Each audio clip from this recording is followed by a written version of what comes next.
and welcome to MVA.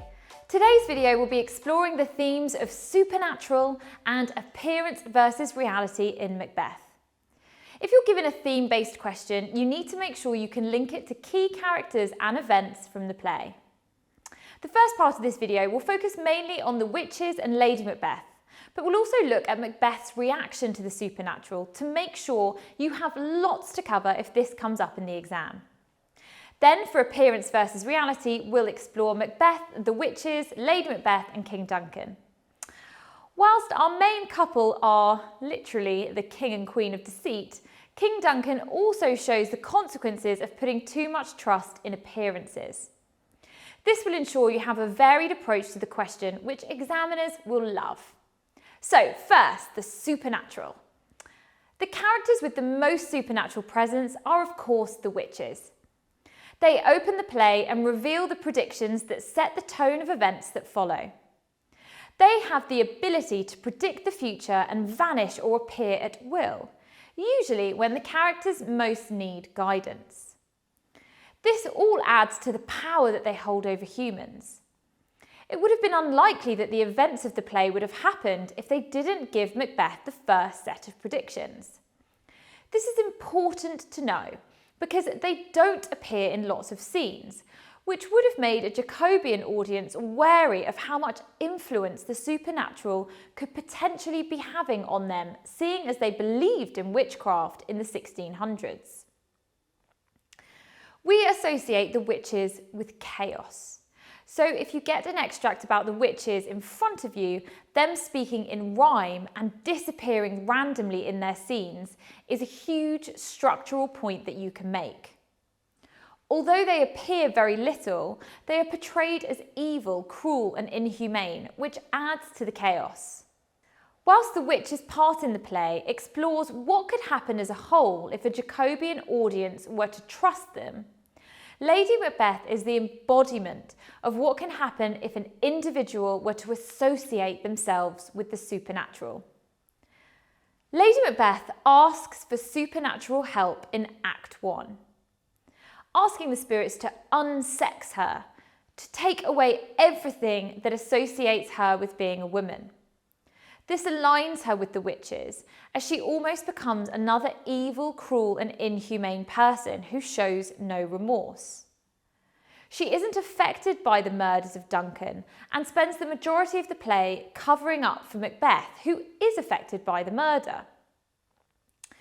Macbeth's reaction to the supernatural is interesting. Where most people would fear the witches and ignore their predictions, like his foil Banquo, Macbeth believes them and seeks more information from them at the start of Act 4 to confirm his fate. Macbeth starts to have visions in Act 2, seeing a dagger before him. He's plagued with guilt before he even commits the murder. Shakespeare's deliberately made it unclear as to whether the vision of the dagger is trying to warn him away from the murder or leading him on. Visions were said to be a sign of supernatural guilt. After seeing the dagger, Macbeth also sees Banquo's ghost, which again emphasises his guilty conscience. This shows that him trusting the witches has immediate effect, whereby speaking to the spirits directly, Lady Macbeth sustains her sanity for far longer.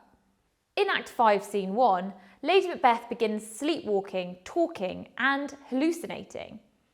This seems to hit all at once, showing that although she's managed to keep a sane mind for longer than her husband, the effects of working with the supernatural have had a far bigger impact on her all at once, leading to her downfall. So if you do get a question about the supernatural, be sure to talk about the witches, Lady Macbeth and Macbeth. The witches are the embodiment of evil, therefore they will be the main characters to talk about. However, it would be good to explore the effect of the supernatural on Lady Macbeth and Macbeth, as both act as a warning for what not to do. Be careful, the examiners are sneaky. The question in front of you might not specifically use the word supernatural, so look out for magic, witchcraft and evil as well. These can all be linked to the supernatural. Now let's talk about appearance versus reality. If we look first at Macbeth, He believes in the witch's predictions a lot quicker than Banquo, who dismisses them in Act 1, Scene 3. This links to the beginning of the play when they chant "fair is foul and foul is fair." Their words are deliberately unclear, suggesting that there are characters in the play who act good and righteous but are actually evil and tainted, aka Macbeth. He's the war hero at the start of the play, hailed a great thane and worthy gentleman by King Duncan, when he shows his loyalty to Scotland in their battle against Norway.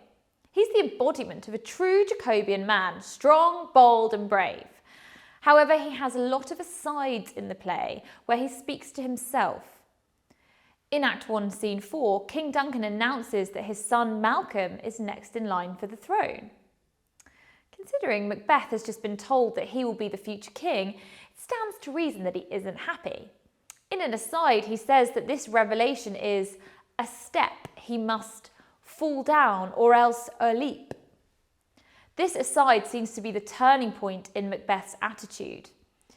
He hopes that light will hide his black and deep desires, which hints at him already plotting the overthrow of King Duncan and Malcolm. The imagery surrounding the colour black makes it clear to the audience that he has evil inside him ready to show. Up until killing the king in Act 2, Scene 2, Macbeth is nothing but nice to King Duncan, even comparing his blood to gold after Duncan is found dead.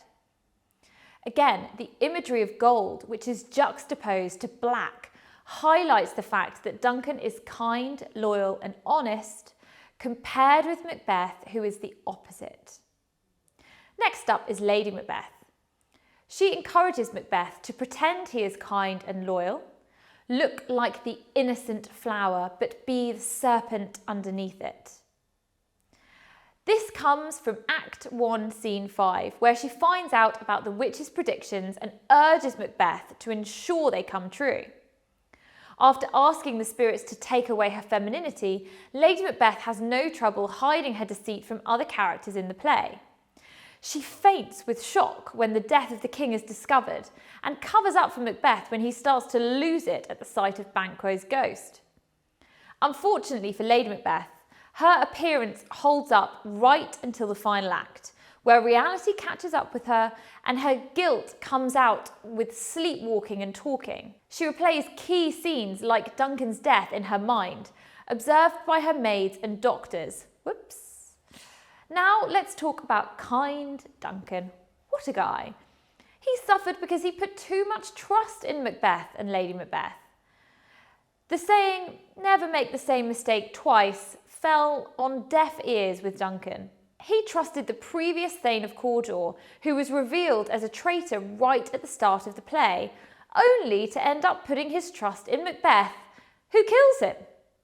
He would be a great character to include to show another side of this key theme.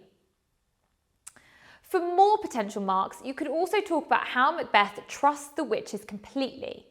Their appearance alone would have been enough to scare a Jacobean audience, especially after the laws King James put in place, which always resulted in death. However, Macbeth continues to trust their prophecies and even revisits them in Act 4 to see what is to come next. If he hadn't trusted them in the first place, he probably wouldn't have ended up dead at the end of the play. Remember, as always, to be careful. The examiners are sneaky.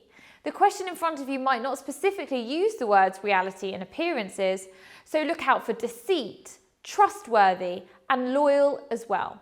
These can all be linked back to this theme. So that's two big themes covered in this video. I hope that's helped develop your understanding. I'm Kate with MVA. Thanks for watching.